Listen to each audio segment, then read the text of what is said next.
బిక్కనూరు మండలం జంగంపల్లి గ్రామానికి చెందిన తెలంగాణ రైతుల హక్కుల సాధన సమితి జిల్లా అధ్యక్షుడు గోత్రాల శివశంకర్ మాట్లాడుతూ గత ప్రభుత్వ హయాంలో ధరణిని రూపొందించగా ప్రస్తుతం ప్రభుత్వం భూభారతిగా పేరు మార్చి వాటిపై వస్తున్న ఫిర్యాదులను పట్టించుకోకపోవడం పట్ల అసహనం వ్యక్తం చేశారు. రైతుల కొరకు ఏర్పాటు చేసిన భూభారతిలో రైతుల సమస్యలను పరిష్కరించకపోగా చెప్పులు అరిగేలా తహసీల్దార్ కార్యాలయం చుట్టూ తిప్పుతున్నారని, రెక్క ఆడితే గాని డొక్క ఆడని రైతులు వ్యవసాయం చేయాలన్నా కార్యాలయాలు చుట్టే తిరగాలా అని ప్రశ్నించారు. అదేవిధంగా విద్యార్థులకు సంబంధించిన చిన్న చిన్న పనులను కూడా వాయిదా వేస్తూ నిమ్మకు నీరెత్తినట్టుగా తహసీల్దార్ సునీతాదేవి వ్యవహరిస్తుందని ఆయన అన్నారు. మండలాల్లోని భూభారతి సమస్యలను తక్షణమే పరిష్కరించే దిశగా జిల్లా కలెక్టర్ చొరవ తీసుకోవాలని ఆయన డిమాండ్ చేశారు. అప్లికేషన్స్ ధరణి అదే భూభారతి ప్లేస్ లో ధరణి వస్తుంది. ధరణిని పూర్తిగా తొలగించి రైతులకు న్యాయం చేసి మీరు ఎన్ని మాటలు మేము ఎన్ని మాటలు మీడియా ముంగట మాట్లాడినా కానీ ఎంఆర్ఓలు కానీ కింది స్థాయి అధికారులు కానీ బిక్కనూరుకు సంబంధించిన ఎంఆర్ఓ ఆఫీస్ కానీ సర్టిఫికేట్ల కోసం పోతే వారం రోజులు పడతారు. వారం రోజులకైనా చేతికి వస్తలే అని స్థానికులు చెప్తున్నాయా? ఇది ఎంతవరకు కరెక్ట్? చుట్టూ తిరుగుతారు. ఎంతవరకు కరెక్ట్? ఇంకా సర్టిఫికేట్ బుక్ ఇవ్వలేని పరిస్థితిలో ఎంఆర్ఓ ఉందా? ఒక్కొక్క ఎంఆర్ఓ ఒక కనీసం ఆ గేట్ కాడ ఉన్న వాచ్మెన్ ఒక అధికారులను చూస్తే గెట్ అవుట్ అవుతాం నడు మా సార్ లేడు మాట్లాడతారు. రైతుకి ఇచ్చే విలువ ఇదేనా? ఇది అంటే రైతు అంటే పట్టదార్ బాజప్తా రైట్స్ ఆర్ఆర్ రైట్స్ పట్టదార్ బరాబర్ వస్తాడు ఎంఆర్ఓ కార్యాలయాన్ని.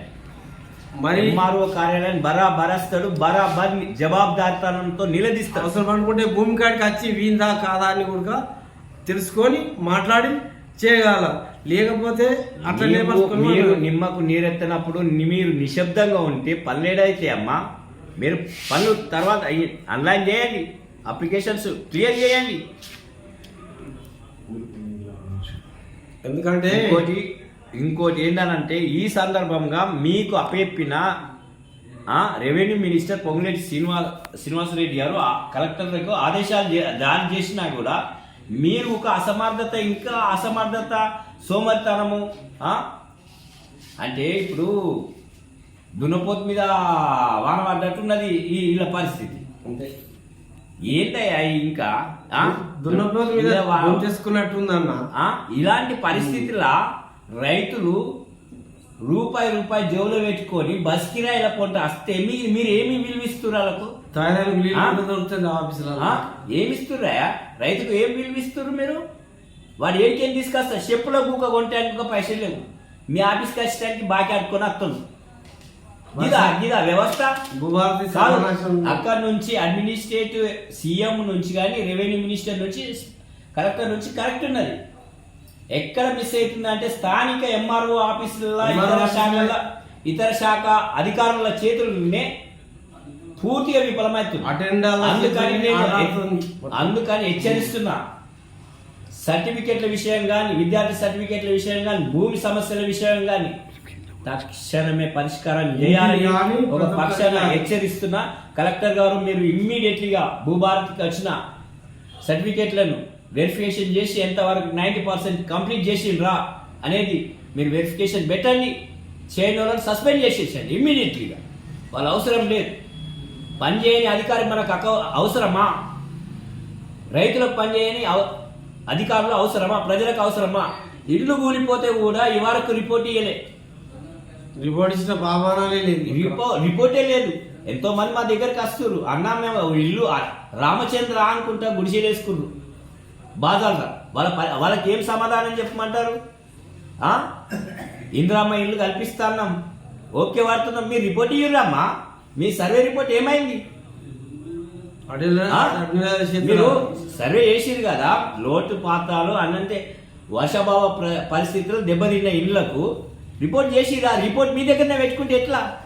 ఎన్ని శాంక్షన్ చేయాలి మొత్తానికి. రైతులు అంటే కీలు బొమ్మలు లెక్క కనిపిస్తురా? హెచ్చరిస్తున్నా, ఖబర్దార్. ఇది ఒక నా మాటగా కాదు, రైతుల మాటగా చెప్తున్నా. 1000 మంది తీసుకొచ్చి ఆడ ధర్నాకి దిగుతా ఒక్కసారి అని హెచ్చరిస్తున్నా. కలెక్టర్ గారు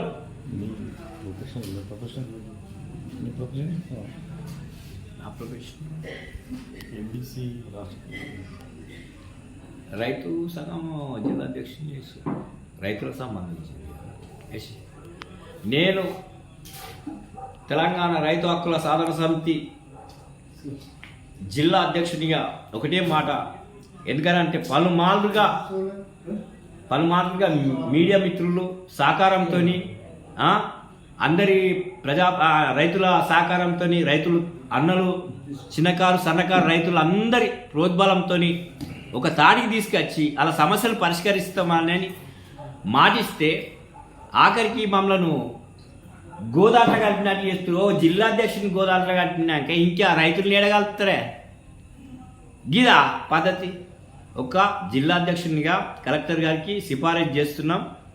వెంటనే మీ పనితనం ఏందో, మీ విలువేందో, మీ నిర్లక్ష్యం ఏందో తక్షణమే రిపోర్ట్ బయట పెట్టండి అని హెచ్చరిస్తున్నాం.